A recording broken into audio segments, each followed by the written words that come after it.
నమస్తే, welcome to plus TV సకలం సమ్మేళనం. ఈరోజు మన ప్లస్ టీవీ సకలం సమ్మేళనంలో భాగంగా మనం హైదరాబాద్ మేడ్చల్లో ఉన్న అభయ శనీశ్వర అలాగే కాలభైరవ స్వామి ఆలయానికి విచ్చేసాం. ఇది హైదరాబాద్లోని మేడ్చల్లో ఉంది. ఇక్కడ అభయ శనీశ్వరుణ్ణి ప్రతిష్ఠింపజేయడానికి వచ్చిన కళ్యాణ్ ప్రభాకర్ గారికి కాలభైరవుడు స్వయంభూగా కనిపించాడట. అందువల్ల ఇక్కడ కాలభైరవుడితో పాటు అభయ శనీశ్వర ఆలయం కూడా మనం దర్శనం చేసుకోవచ్చు.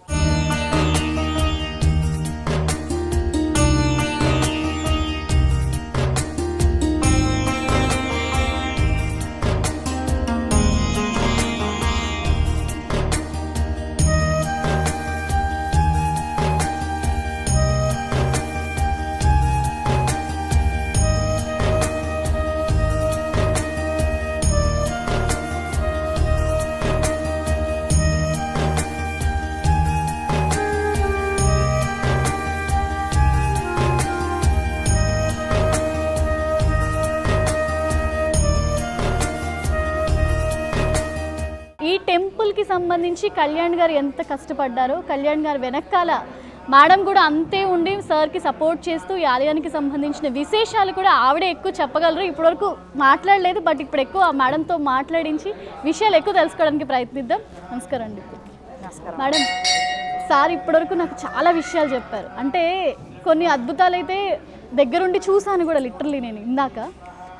అసలు ఈ శనేశ్వర ఆలయం సార్ అనుకున్నప్పుడు, వెంటనే స్వయంభూగా కాలభైరవుడు కనిపించినప్పుడు మీరేమనుకున్నారు అసలు? టు బిగిన్ విత్ అమ్మ, 1997లో ఆయనకి ఏలినాటి శని మొదలైంది. అప్పటికి మాకు 2 పిల్లలు. 93 to 2000. మా చిన్నబ్బాయిని నేను కడుతూ ఉన్నాను. ఒకరోజు వచ్చేసి ఏలినాటి శని పీరియడ్లో నైట్ 11:45 ఆ టైంకి, రేపు పొద్దున కల్లా నేను చచ్చిపోతానేమో, పిల్లల్ని జాగ్రత్తగా చూసుకున్నారు. నాకు ఫస్ట్ అర్థం కాలేదు. సరే కానీ తెల్లారితే అప్పుడు చూద్దాంలే అని అప్పటికి ఏదో కాస్త సెట్ చేసి పడుకున్నారు. మర్నాడు పొద్దున ఏంటి అంటే తెలీదు, ఏదో అయిపోతుంది, ఏదో అనిపిస్తోంది, నాకు ఏదో చెయ్యాలనిపిస్తోంది, చేయలేనేమో, ఇట్లా వెళ్ళిపోతానేమో అని. అలాంటి పరిస్థితుల్లో టైంలో విజయవాడలో ప్రత్యేక శనేశ్వర ఆలయం ఉంది. అక్కడికి వెళ్ళడం జరిగింది ఫస్ట్. అంటే మూలాలు అన్నది ఎప్పుడు మర్చిపోకూడదు, మనం ఖచ్చితంగా వాటిని గుర్తు పెట్టుకోవాలి, మన ముందు తరాలకు కూడా తెలియజేయాలి. అక్కడికి వెళ్ళి వచ్చిన తర్వాత అది ఏదో ఒక పెద్ద మిరాకిల్ జరిగినట్టు ఇలా మారిపోయింది ఆయన మొత్తం అంతా. అప్పుడు ఆయన కనిపించింది, స్వామి పెడితే నిన్నే పెడతాను, నిన్నే ప్రతిష్ఠ చేస్తాను, అది ఒక కొండ ప్రాంతంలో ఎవరి దగ్గర రూపాయి తీసుకోనని. వాస్తవానికి ఆ టైంలో తంతే రూపాయి లేదు, అలాంటి పరిస్థితుల్లో ఉన్నాం. 2 పిల్లలు, ఇంకో పిల్లాడిని కడుతూ ఉన్నప్పుడు నేను. కానీ ఎప్పుడైతే స్వామివారికి సరెండర్ అయిపోయాం మేము, మామూలుగా శని పట్టుకుంటాడంటారు కదా, రివర్స్లో మేము ఆయన్ని పట్టుకున్నాం అంతే. అది ఆ తర్వాత ఇవాళ నాటికి మీరే చూస్తున్నారు ఇదంతా కూడా.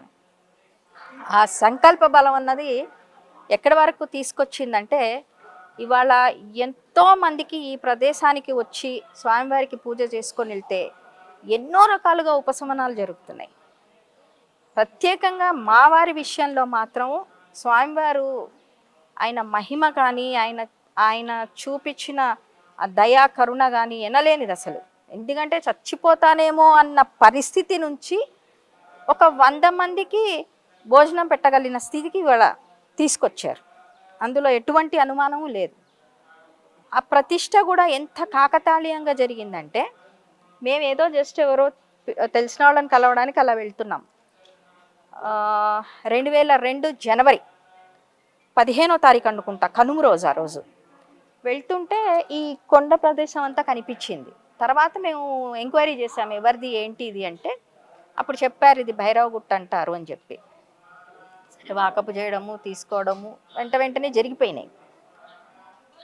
ఆ తరువాత 2003 ఫిబ్రవరి 27వ తారీఖు ప్రతిష్ఠ చేశాం శనీశ్వరుడిని. తర్వాత మాకు తెలిసింది ఏంటంటే, అది చిత్రభాను నామ సంవత్సరం, గురువారం ఏకాదశి, మార్చి 1వ తారీఖు ప్రొద్దున త్రయోదశి తిథి కావున శనివారం, శని త్రయోదశి, రాత్రి మహాశివరాత్రి. సో శని త్రయోదశి మహాశివరాత్రి కలిసి వచ్చిన రోజు అనమాట అది. ఇంకొక విశేషం ఏంటంటే ఇక్కడ స్వయంభూగా ఉన్న ఈ మహాకాల భైరవుడు శనీశ్వరుడికి గురువు. అంటే గురువు గారు స్వయంభూగా వెలిసి ఉన్న ప్రదేశంలో ఆ శని భగవానుడు మమ్మల్ని ఎంచుకుని ఇక్కడ ప్రతిష్ఠ చేయించుకున్నారు మాతోటి. అందుకని ఇక్కడ ఈయన అభయశనీశ్వరుడు. ఇప్పటి వరకు మీరు మరి భక్తులతో మాట్లాడి ఉంటారు, వాళ్ళు మీకు చెప్పి కూడా ఉంటారు ఇక్కడ వాళ్ళకి ఎన్ని రకాలుగా మిరాకిల్స్ జరిగిన, ఎన్ని మంచి జరిగింది, విశేషాలన్నీ. ఎందుకు అంటే ఒక గురువు దగ్గర శిష్యుడు ఎప్పుడు ఇలాగే ఉంటాడు. అందుకని గురువుగారి దగ్గర ఈయన ఉన్నాడు కాబట్టి ఈయన అభయశనీశ్వరుడయ్యి, ఒకటి ఏ దేవుడైనా మన కోరికలు ఎప్పుడు తీరుస్తాడు అంటే అవి జెన్యూన్గా ఉండాలి. ఒక్కళ్ళకి ఇబ్బంది కలిగించే విధంగా ఉంటే అది తాత్కాలికంగా జరుగుతుందేమో కానీ శాశ్వతంగా ఏది ఉండదు. అది ఒకటి ఉంది. ప్రతిష్ఠ చేస్తున్నప్పుడు కూడా స్వామివారి విగ్రహాన్ని, శనీశ్వరుడిని, జనరల్గా ఇట్లాంటి ప్రదేశాల్లో ప్రతిష్టలు చేస్తుంటే ఏ గురువులో ఏ పీఠాధిపతిలో వాళ్ళని తీసుకొచ్చి చేయిస్తూ ఉంటారు. అసలు అదంతా ఏం లేదు. మా వారు తూటుపల్లి శ్రీమన్నారాయణమూర్తి అని విజయవాడ అర్చకుడు, ప్రధాన అర్చకుడు, వీళ్ళే పెట్టేశారు. పెడుతున్నప్పుడు ఒకటే అనుకున్నాం, స్వామి నీ దగ్గరికి వచ్చి ఎవరైనా సరే వాళ్ళ బాధలు చెప్పుకుని నిజాయితీగా కోరుకున్న కోరికలు తీర్చమని దండం పెట్టుకున్నాం. ఇవాల్టి వరకు కూడా మా కోరిక మన్నించి ఆయన అదే విధంగా చేస్తున్నారు. శనీశ్వరుడు అంటే చాలామంది విలన్ అనో నెగిటివ్ ఇదే అంటారు, చాలా తప్పండి. శివుడు ఎంత త్వరగా ప్రీతి చెందుతాడో శని కూడా అంతే. కానీ మనం చేసిన కర్మానుసారంగా ఆయన వెళ్తూ ఉంటాడు, అది తెలుసుకోవాలి. రైట్ సార్, మేడం ఇందాక నాకు ఒక విషయం చెప్పారు. అంటే ఇన్నిసార్లు నేను మీతో మాట్లాడాను, అంటే అటు మాట్లాడాను, మనం చుట్టూ తిరుగుతూ మాట్లాడాము ఇందాక, కానీ చెప్పని విషయం ఒకటి చెప్పారు. అంటే అందరికి ఒక డౌట్ వస్తుంది, కట్టేశారు, వీళ్ళకి ఏదో డబ్బులు ఉండి కమర్షియల్గా చేసుకున్నారు, దీన్ని కమర్షియల్ చేయాలని అనుకుంటున్నా అనేది కాకుండా ఎంత కష్టపడ్డారో, అప్పటికి డబ్బులు లేకపోతే ఎలా వచ్చిందనేది మేడం ఇప్పుడు చెప్పిన దాంట్లో నాకు అర్థమైంది. సో దీని గురించి మీరేం చెప్తారు? సంకల్ప బలం, మనం గట్టిగా పట్టుదలగా పట్టుకుంటే ఏదన్నా ఇది నేను సాధించాలి అని నువ్వు చేయగలవు అని దేవుడు మనతో నిరూపిస్తాడు. అదే జరిగింది ఇక్కడ కూడా. పట్టుదలగా స్వామి నేను నిన్ను ప్రతిష్ఠ చేయాలి, పూజించుకోవాలి, అది కొండ మీద పెట్టాలి, ఎవరితో సహాయం తీసుకోకుండా మరి చేయాలి అని నా సంకల్పం. అది నెరవేర్చింది కూడా భగవద్ అనుగ్రహం. అమ్మ, ఇప్పుడు ఇక్కడికి వచ్చే భక్తులకి సంబంధించి ఎలాంటి వాళ్ళకంటే సంతానం లేని వాళ్ళకి, అలాంటి వాళ్ళకి ఎలాంటి పూజలు చేస్తే మంచిది? ఇక్కడండి శనీశ్వరుడి జప సంఖ్య 19,000. సో ఆ లెక్కన 19 శనివారాలు స్వామివారి దగ్గరికి వచ్చి 19 ప్రదక్షిణలు చేసుకుని నువ్వుల నూనె, చాలా వరకు ఏది పడితే అది ఆయిల్ వేస్తారండి, అది వేయద్దు, వేసినా వేయకపోయినా ఒకటే. ఇక్కడ మాత్రం ఖచ్చితంగా నువ్వుల నూనె మాత్రమే మేము స్వామివారికి అభిషేకం చేయాలని నేను. నువ్వుల నూనె, నల్ల నువ్వులు, ఒక చిన్నది మీ శక్తి కొలది బ్లాక్ క్లాత్, కొబ్బరికాయ, బెల్లం, కర్పూరం, అగరొత్తి, అంతే. ఆయనకి సమర్పించి అన్నిటికీ మించి భక్తితోటి ఒక నమస్కారం పెట్టండి. ఖచ్చితంగా మీకున్న ప్రాబ్లమ్స్కి సొల్యూషన్ కనిపిస్తుంది. నేను సొల్యూషన్ దొరికిపోతుంది, మీకున్న బాధలన్నీ తొలగిపోతాయి అని మాత్రం నేను చెప్పనండి, అది చేసే వాళ్ళ బట్టి ఉంటుంది. కానీ 19 శనివారాలు లేకపోతే 54 శనివారాలు, 54 శనివారాలు ఇవి చేసుకుంటే మాత్రం చాలా విశేష ఫలితాలు వచ్చినాయని ఇక్కడ చేసుకున్న భక్తులు చెప్పారు. అంటే ఎలాంటి దోషాలు ఉన్న వాళ్ళు చేసుకోవాలి? అంటే ప్రతి శనివారము హోమం ఉంటుంది, కానీ శని త్రయోదశి, శని అమావాస్య అప్పుడు మాత్రము లక్ష్మీ గణపతి, నవగ్రహాలు, అందులో స్వామివారికి సహస్రము, శనీశ్వరుడికి మన్యు సూక్తము, రుద్రము, పంచసూక్తాలు, తర్వాత సుదర్శనము, సంతానం లేని వాళ్ళు వచ్చినప్పుడు సంతాన వేణుగోపాల స్వామి అని, నారసింహము, ఇట్లాంటివి కొన్ని కాన్సెప్ట్స్ ఉంటాయి, అంటే కాంబినేషన్స్ అని ఉంటాయి. వీటితోటి ఇప్పుడు ఎవరైనా వచ్చారు మాకు ఈ ప్రాబ్లం ఉంది అంటే దానికి సంబంధించిన మంత్రంతో హోమం చేయిస్తాం. హోమ ద్రవ్యం కూడాను అండి మేము మోదుగా, జమ్మి, తర్వాత తెల్ల జిల్లేడు, ఇవి మాత్రమే వాడతాం. చండ్ర ఇవి మాత్రమే వాడతాం, వేరే ఏవి ఇది వాడం, అదే తెల్ల జిల్లేడు వాడం. మళ్ళీ మామూలుగా ఏంటంటే బయట హోమాలు చేయించేటప్పుడు ఏం చేస్తారంటే నవధాన్యాలని కలిసిపోయి ఉంటాయి, అందులో ఎక్కువ వడ్లు వేస్తారు, మిగతా ధాన్యాలు ఏమి ఉండవు. ఇక్కడ అది కాదండి. ప్రతి గ్రహానికి ఈ నవధాన్యాలు అంటే నవగ్రహాలకి ఒక్కొక్క ధాన్యం ఉంటుంది. వీటికి సంబంధించి ఒక సూర్యగ్రహం గురించి మంత్రం చెప్తూ హోమం చేస్తుంటే సూర్యగ్రహానికి సంబంధించిన గోధుమలు, అలా వడ్లు, కందులు, మినుములు, అట్లా ఏ గ్రహానికి సంబంధించి అది. ఇంకా కొన్ని ఇవి ఉంటాయండి. ఇప్పుడు భైరవుడికి ఏమో విప్ప పువ్వు, తెల్ల ఆవాలు, తోక మిరియాలు, ఇట్లాంటి కొన్ని దైవికమైన పదార్థాలు ఇవన్నీ. ఇవి వేసి హోమం చేయటం వల్ల ఆ హోమంలోంచి వచ్చే ఏదైతే మనం పొగనుకుంటామో అది ఒక స్పిరిచువల్, ఒక దైవిక శక్తిని మొత్తం ప్రదేశం అంతా విస్తరిస్తుంది.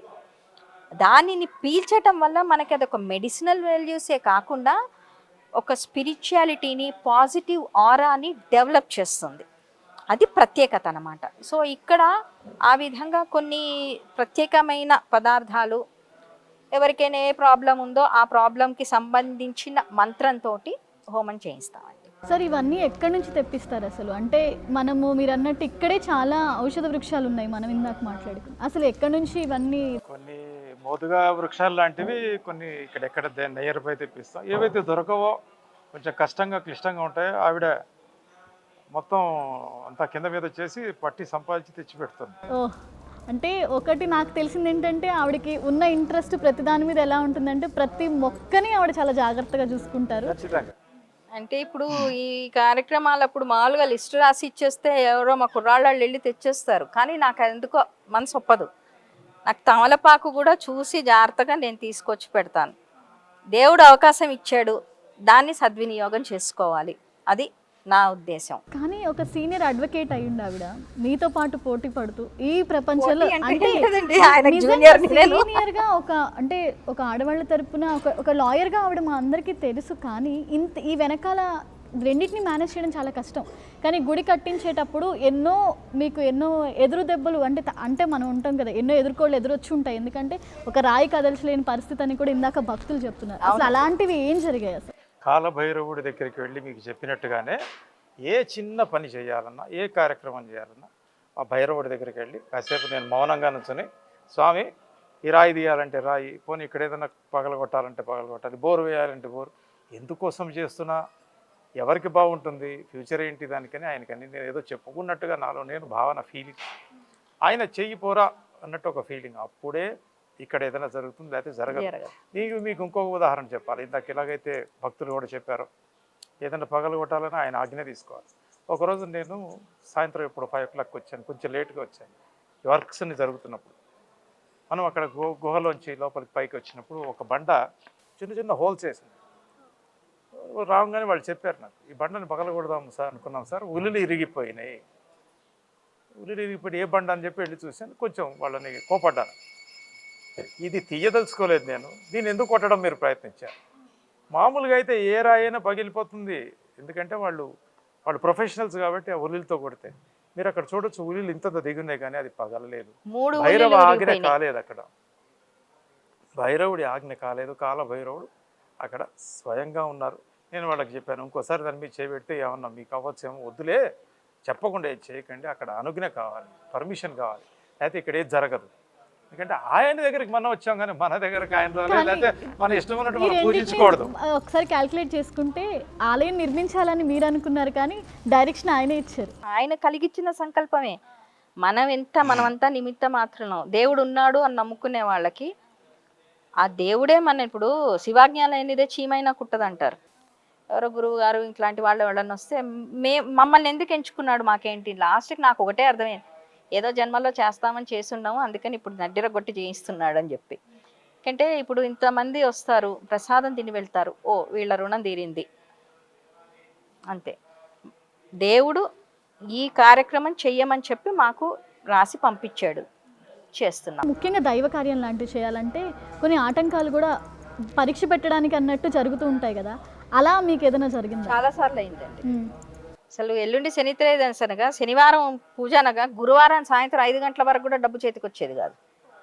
అలాంటి సిచ్యువేషన్స్ కూడా జరిగాయి. తర్వాత అలవాటు అయిపోయింది నాకు. నేను వెళ్ళి నుంచొని చెప్తా, ఏంటి నువ్వు నన్ను టెస్ట్ చేస్తున్నావా, నేను గెలిచినా నువ్వు గెలిచినట్టే, నేను ఓడిపోయినా నువ్వు ఓడిపోయినట్టే, నాకేంటని వదిలేసా. అంటే సరెండర్ అన్నది, ఇంకా నువ్వు ఎంత సరెండర్ అవుతావు అన్నది ఒక టెస్టింగ్, అదంతా అంతే. అప్పటి నుంచి అంతే, అవి ఎలా జరుగుతాయో జరిగిపోతాయి. అసలు అసలు తెలియదు, వాళ్ళు మిరాకిల్స్ అంతే. చెప్పినట్టు టెస్టింగ్ అన్నట్టు శనీశ్వర గ్రహం లక్ మీద ఆధారపడి చేసే పనులకి ప్రోత్సాహం ఉండదు. ఖచ్చితంగా ఏదైతే మెరిట్ స్టూడెంట్ పాస్ అవుతాడో ఖచ్చితంగా చదువుకుని తెలుసుకున్నట్టే మీరు ఖచ్చితంగా ప్రిపేర్ అయ్యి ఇది నాకు కావాలి అని ఒక సంకల్పంతో ముందుకెళ్తే శనీశ్వరుడు ఖచ్చితంగా అనుగ్రహిస్తాడు. ఎందుకు అనుగ్రహిస్తాడు? దానికి కూడా వాళ్ళిద్దరు సంబంధం గురు శిష్యులు. కాలాన్ని కంట్రోల్ చేసే మహాకాల భైరవుడు అక్కడ ఉన్నారు. కాల భైరవుడితో కలిసి ఉన్నందుకు ఈయన అభయ శనీశ్వరుడు అయ్యాడు. సంకల్పించుకోండి, దానికి ఒక ప్రణాళిక వేసుకోండి. కాలభైరవ దీక్ష గురించి నేను చెప్తాను మళ్ళా. ప్రణాళిక వేసుకోండి, సంకల్పించుకోండి, మీరు చూసుకోండి ఎందుకు కాదు. చదువుకున్న స్టూడెంట్ ఎలా అయితే ఫెయిల్ కాడో మీరు సంకల్పించుకున్న దాన్ని క్యాలిక్యులేషన్ వేసుకోండి. ఇది పాజిబులా, నాట్ పాజిబులా, ఇది ఫీజబులా, నాట్ ఫీజబులా, ఇది నేను కోరచ్చా, కోరకూడదా, ఒకసారి ఫీజబిలిటీ వేసుకోండి, ప్రయత్నించండి, 100% జరుగుతుంది.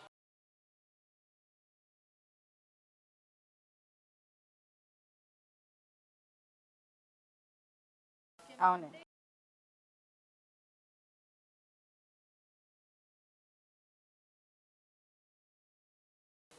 ఇప్పుడు శనీశ్వరుడికి ఇష్టమైన రంగు నలుపు, కాలభైరవుడి రంగు నలుపు. కాలభైరవుడు ఈశ్వర స్వరూపం. రుద్రాక్షతో కలిపిన ఈ రక్షాబంధనం ఏదైతే ఉందో ఇది తమరు చూస్తున్నారు. రుద్రాక్షలు, ఈ నల్లతాడు, ఇది మరి నాకు తెలిసైతే మరి ఇప్పటిదాకా తయారు చేయించలేదు. ఇది కూడా నాకు రీసెంట్గా అనిపించిన ఒక సంకల్పం. ప్రతి వ్యక్తికి మనకు ఒక స్ఫూర్తి కావాలి, మనకు ఒక ఇన్స్పిరేషన్ కావాలి. అప్పుడప్పుడు కొన్ని చూసో లేకపోతే కొన్ని చదివో లేకపోతే కొన్ని మన దగ్గర పెట్టుకునో ఇన్స్పిరేషన్ ఫీల్ అవుతాం. భగవంతుడి శక్తి కూడా అలాగే మల్టిప్లై మన దగ్గరకు వస్తుంది.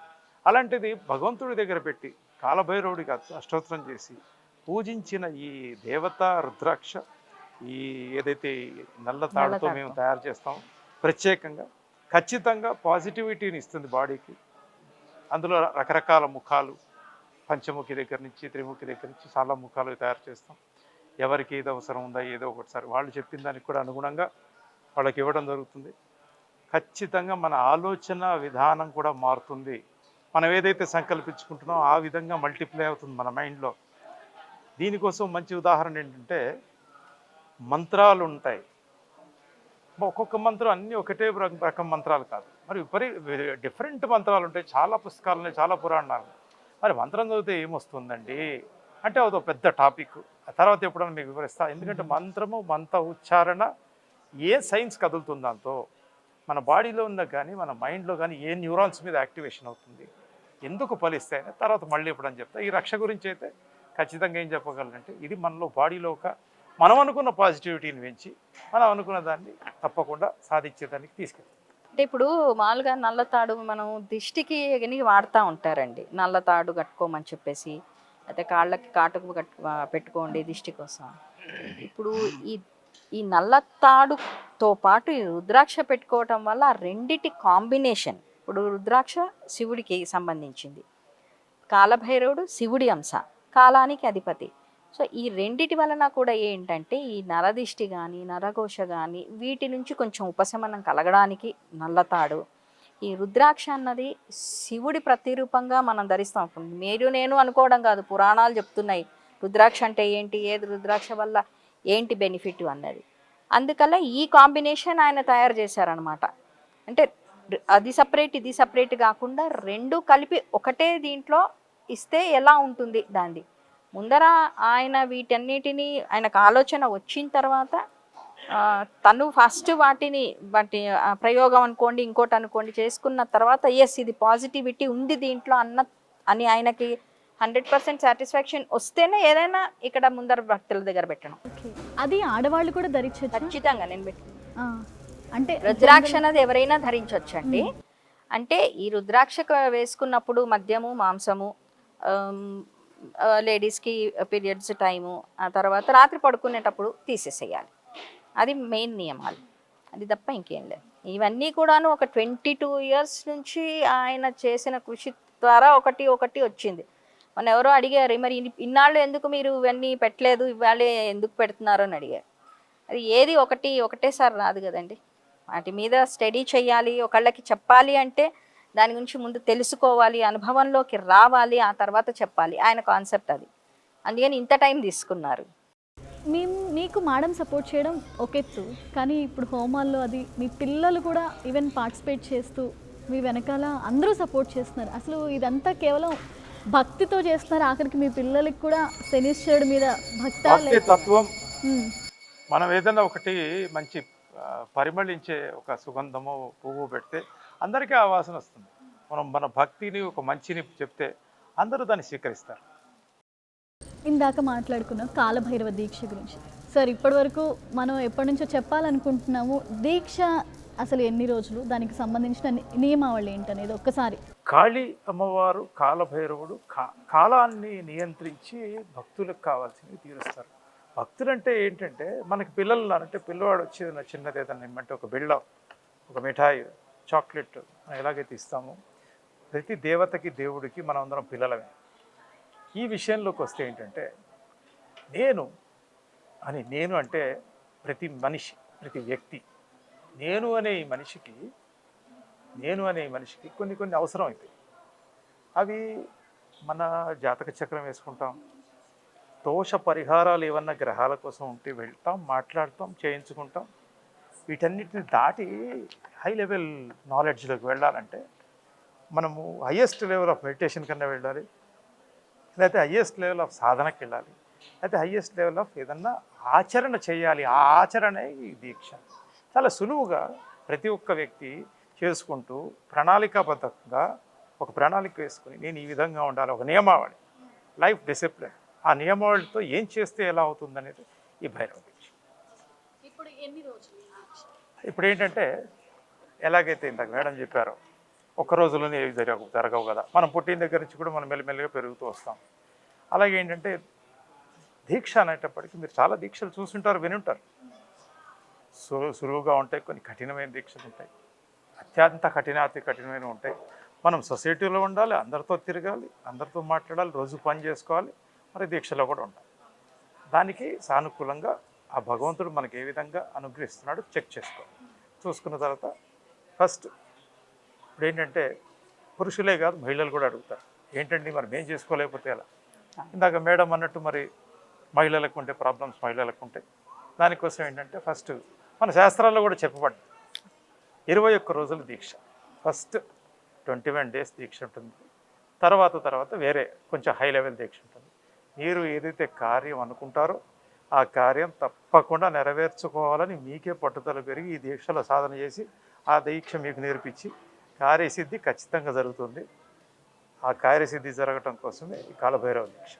21 రోజుల దీక్షలో ఏ విధమైన, అంటే ఇప్పుడు మన అమ్మవారి దీక్ష తీసుకుంటే ఎర్ర దుస్తులు ధరిస్తాం, అలాగే శివుడిదైతే నీలం దుస్తులు ధరిస్తాం. అలా ఇప్పుడు మన కాలభైరవ దీక్ష తీసుకునే వాళ్ళు ఏ దుస్తులు ధరించాలి? దీక్ష ఏది తీసుకున్నా కానీ పాదరక్షలు వేసుకోకూడదు. దీనిలో ఆ నియమాలు లేవు. ఎందుకంటే మీరు డైరెక్ట్గా మీ మనసుతో మీ ఆత్మతో మీరు భగవత్ స్వరూపానికి కైంకర్యం చేస్తున్నారు. మీ బాహ్య ఆకారానికి మీరు ఆంతర్యం నుంచి మీరు పూజ చేసుకుంటున్న దానికి సంబంధం లేదు. అందుకని దీనికి ఒక ప్రణాళికాబద్ధంగా మరి దుస్తుల దగ్గర నుంచి వేసుకోవాలంటే నలుపు రంగు ఉంటుంది. భైరవుడికి కానీ శనీశ్వరుడికి కానీ నలుపు రంగే. ఇవన్నీ ఒక సైడ్ సెక్షన్. ఇంకొకటి ఏంటంటే సోషల్గా అందరూ చేసుకోవడానికి ఏవైతే చెప్పబడినాయో పురాణాల్లో. ఎందుకంటే ఏమున్నా లేకపోయినా మనం ఈ మనసులోంచి చేసే దానికి అన్నిటికంటే ప్రాధాన్యత ఉంది. ఈ దీక్షలో ఒక నియమావళి ఉంది. ఫస్ట్ మీరు సంకల్పించుకోవాలి, నేను అసలు దీక్ష ఎందుకు చేయాలి, నాకేం కావాలి. మన స్వార్థము ఇంటికి గడప దాకే ఉందా, లేకపోతే ఇంకెక్కడన్నా వేరే కంట్రీ దాకా వెళ్ళిపోయిందా, ఇవన్నీ నిర్ణయించుకొని ఆలోచించిన తర్వాత ఎవరు ఏ విధంగా దీక్ష చేసుకోవాలనేది ఒకవేళ సంప్రదిస్తే ఖచ్చితమైన ఒక నియమావళి చెప్పి వాళ్ళకి చెప్పడం జరుగుతుంది. అంటే ఇప్పుడు స్త్రీలకు కూడా వస్త్రధారణ అనేది ఏమైనా నిర్ణయించాలనుకుంటున్నారు? అవసరం లేదు.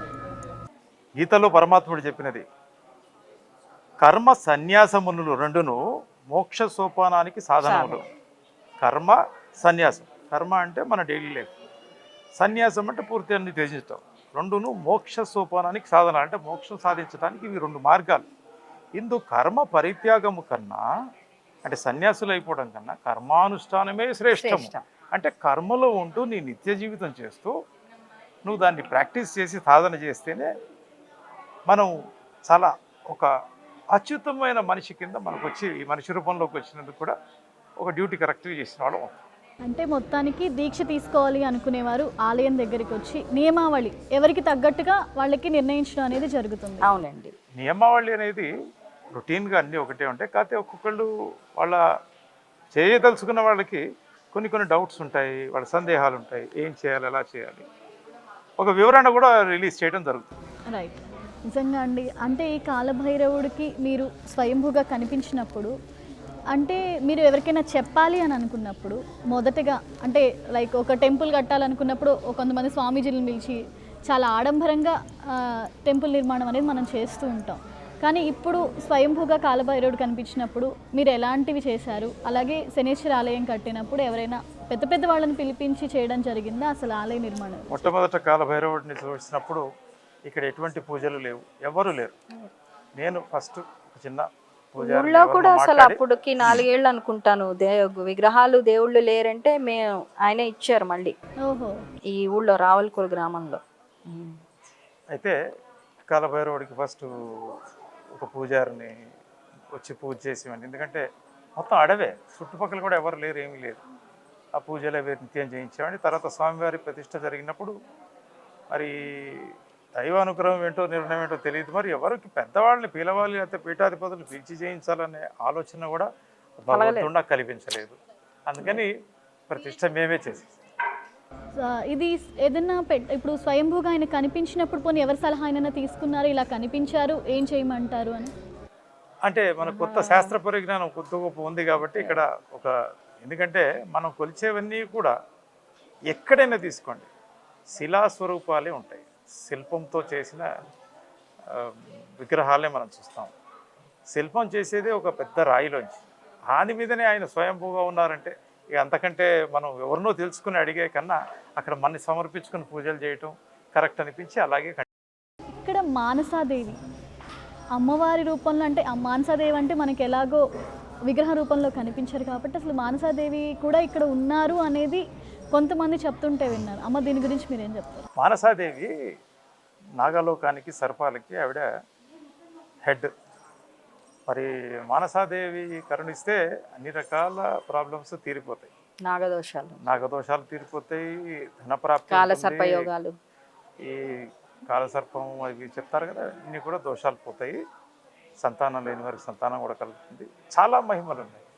ఎందుకంటే మరి ఇక్కడ ఈ అడవిలోకి నేను వచ్చాను కానీ అడవి నా దగ్గర నన్ను రమ్మని చెప్పలేదు. ఇక్కడ ప్రకృతిని అంతా ఇలాగే ఉంచేశాను. అన్ని ఇంక్లూడింగ్ కృష్ణ సర్పాలు కూడా అన్ని ఇక్కడ వాటి పని అవే, మేము చేసుకునే పని అవే. మరి వాళ్ళకి దేవతా స్వరూపం ఎవరు? మానసాదేవి. ఆవిడ ఉన్నారు. మీరు కూడా ఏ రోజైతే కనిపిస్తారో ఆ రోజు చూడొచ్చు. అది ఆ రోజు తొందరలో ఉంది. రైట్.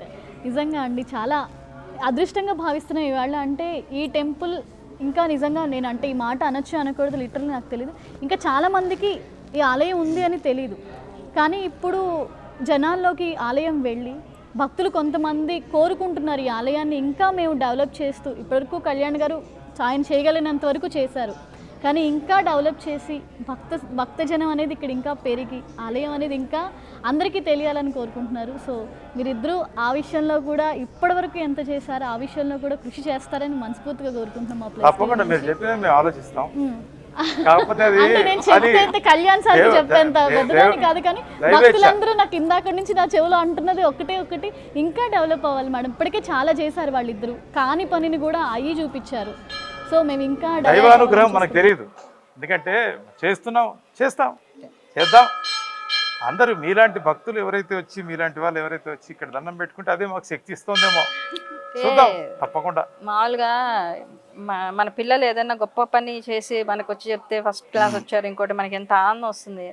అదేవిధంగా ఇక్కడికి వచ్చి ఇక్కడ మేము ఇట్లా దండం పెట్టుకొని వెళ్ళాం, ఇట్లా పూజ చేసుకొని వెళ్ళాం, మాకు ఈ పని అయింది, ఇదిగో మాకు సంతానం కలిగింది, మా ప్రాబ్లం సాల్వ్ అని చెప్తే మాకు అదేదో చాలా ఎంత ఆనందం ఇచ్చేదంటే రేపు చేద్దాంలే అన్నది కాదు ఇప్పుడు చేసేయాలి అన్నంత ఒక పాజిటివిటీ అన్నది రోజు రోజుకి డెవలప్ అవుతోంది.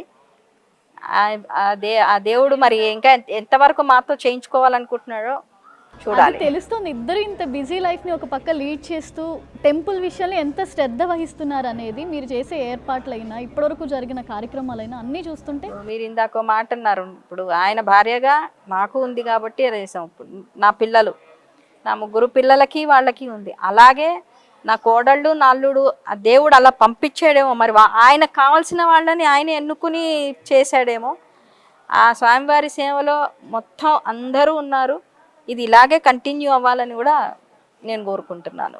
మా కోరికలు భక్తులుగా మేము కోరుకుంటున్నాం. మా కోరికలన్నీ తీర్చడానికి అటు శనేశ్వరుణ్ణి ఇటు అలాగే ఖచ్చితంగా మీరు కోరుకోండి. మేము ఖచ్చితంగా తీర్చలేకపోయినా భగవంతుడికి వినిపించుకుంటాం ఈ కోరిక తీరాలని. రైట్, థ్యాంక్ యూ అండి ఇద్దరికి. థ్యాంక్ యూ పవని గారు, థ్యాంక్ యూ కళ్యాణ్ గారు. సో చూసాం కదండి ఇక్కడ ఆలయానికి సంబంధించి డెవలప్మెంట్స్లో వాళ్ళ కృషి ఎంత ఉందో, అలాగే ఫర్దర్గా కూడా దీన్ని ఇంకా అంటే డెవలప్ చేయాలి, భక్తులు ఇంకా కోరుకుంటున్నారు ఆలయానికి సంబంధించిన పూజా కార్యక్రమాలైనా ఏవైనా. సో వాళ్ళిద్దరూ ఇప్పటివరకు వాళ్ళ సాయశక్తిలా ప్రయత్నించారు. అలాగే ఆ దేవుడు అనుగ్రహం ఉంటే ఇంకా చేస్తామంటూ కూడా ఇద్దరు చాలా చక్కగా చెప్పారు. ఇది వాళ్ళ మన ఆలయ దర్శనంలో ప్రత్యేక కార్యక్రమం. చూస్తూనే ఉండండి ప్లస్ టీవీ.